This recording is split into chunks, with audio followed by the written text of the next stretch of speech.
Hello बच्चों, कैसे हैं आप लोग। मुझे उम्मीद होगा आप लोग बहुत अच्छे से होंगे। इसी आशा के साथ में हम आए हैं क्लास 9th का मैथ लेकर के एक्सरसाइज 7.1 क्वेश्चन संख्या 4 है बेटा। देखना है एल और एम दो समानांतर रेखाएं हैं। एल और एम दो समानांतर रेखाएं हैं। समानांतर के मतलब होता है बच्चों समान अंतर। क्या होता है बच्चों? समान अंतर।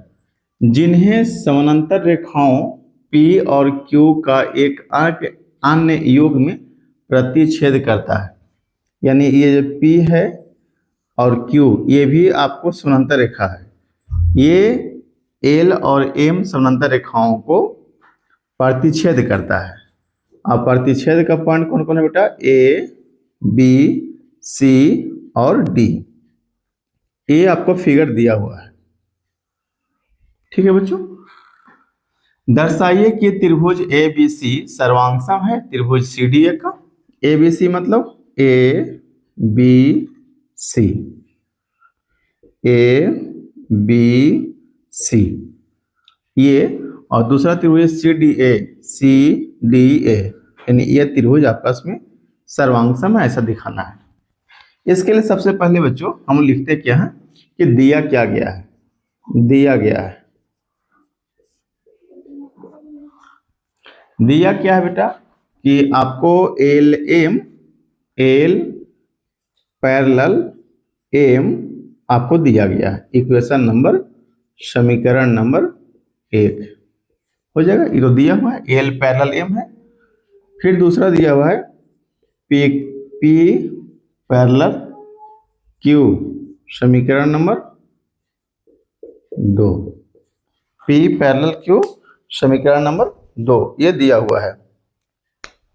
इसके बाद आपको समीकरण 1 और 2 से हम चलेंगे। जब दो रेखा पैरेलल दिखाई दे रहा है, मतलब ये पैरेलल ये हो गया और ये पैरेलल ये हो गया, तो हम लोग इसको कह सकते हैं कि समीकरण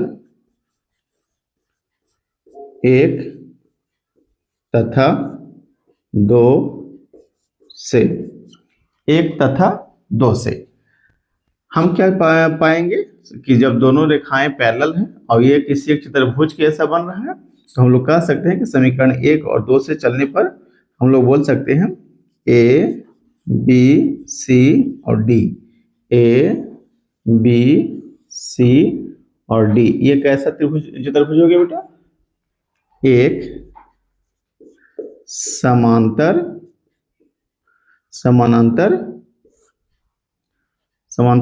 चतुर्भुज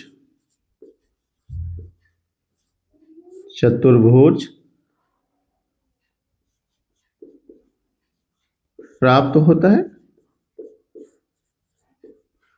ये कैसे चतुर्भुज हो गया बेटा? समानांतर चतुर्भुज हो गया। अब हमको दिया क्या हो गया? अब हमको प्रूफ क्या करना है, सिद्ध क्या करना है बच्चों? तो सिद्ध करना है हमको कि ए बी सी त्रिभुज ए बी सी सर्वांगसम होगा त्रिभुज सी डी ए। यानी ए बी और सी ये सर्वांगसम हो जाएगा किस? सी डी ए का सर्वांगसम दिखाना है। तो हमको चलना होगा बच्चों लोग परमान में हम लोग चलने से पहले, यहाँ पे शायद नहीं दिखे परमान, हम लोग यहाँ लिखते हैं।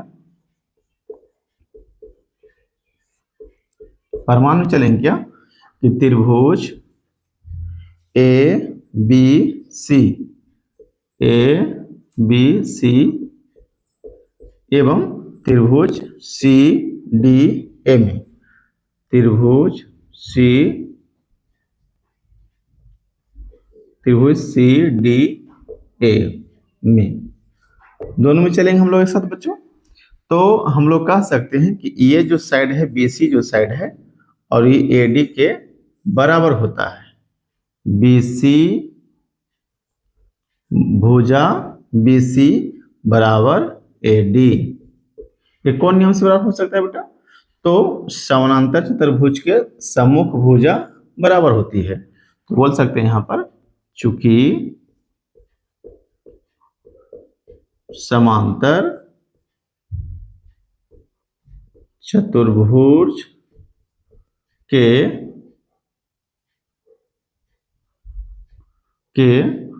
सम्मुख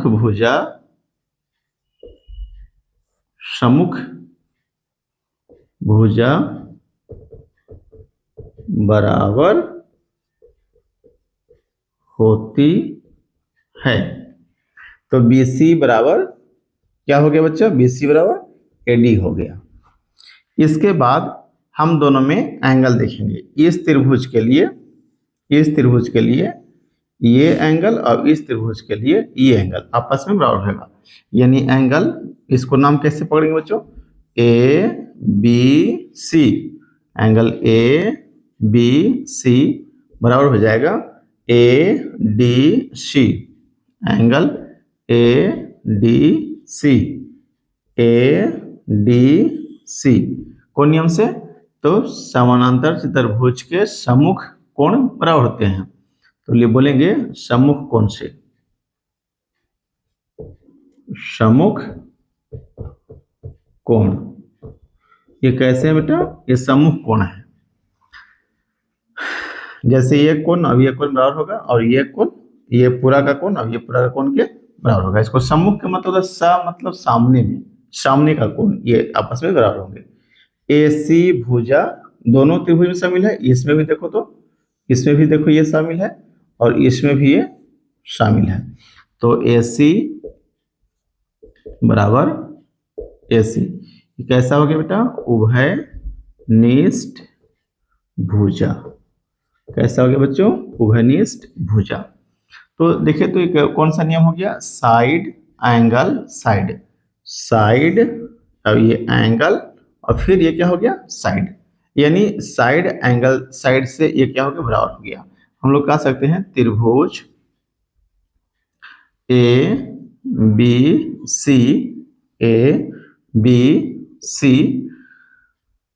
बराबर हो जाएगा त्रिभुज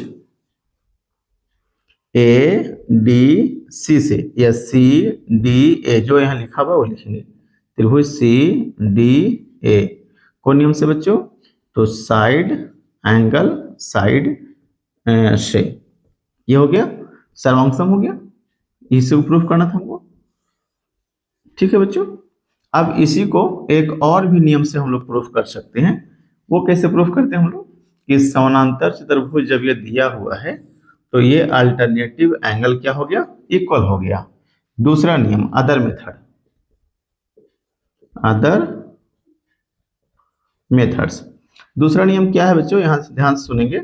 इसको भी हम लोग बना सकते हैं ऐसे, दूसरा नियम से, कि अगर ये समानांतर चतुर्भुज है AB, यानी L और M पैरेलल है, L पैरेलल M है, और तथा P पैरेलल Q है, तो हम लोग कह सकते हैं जब पैरेलल रेखाएं होती है तो अल्टरनेटिव इंटीरियर एंगल क्या होती है? बराबर होती है। यानी एंगल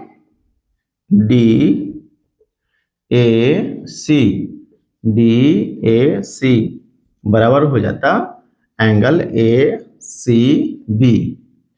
एंगल ACB देखो कैसे हो गया? DAC मतलब DAC ये वाला एंगल इसके बराबर हो गया। ठीक है, यानी इस त्रिभुज का ये एंगल, अब इस त्रिभुज का ये एंगल के बराबर हो गया।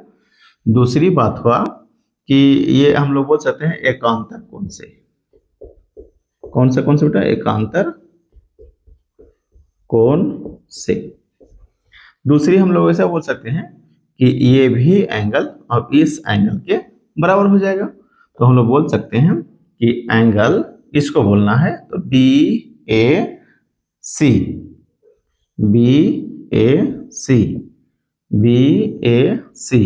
बराबर क्या हो जाएगा बच्चों लोग? ACD। तो BAC बराबर एंगल हो जाएगा ACD। यानी A बराबर ये हो गया और ये बराबर ये हो गया। ये भी हो जाएगा बच्चों लोग एकांतर कौन से।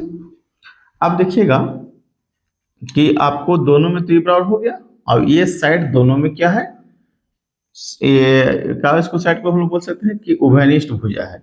और AC भुजा लिख सकते हैं कि भुजा AC बराबर भुजा AC। ये AC भुजा क्या है, दोनों में उभयनिष्ठ है, उभयनिष्ठ भुजा है। तो ये हम लोग कह सकते हैं कि त्रिभुज ABC सर्वांग सम हो जाएगा नियम से। त्रिभुज C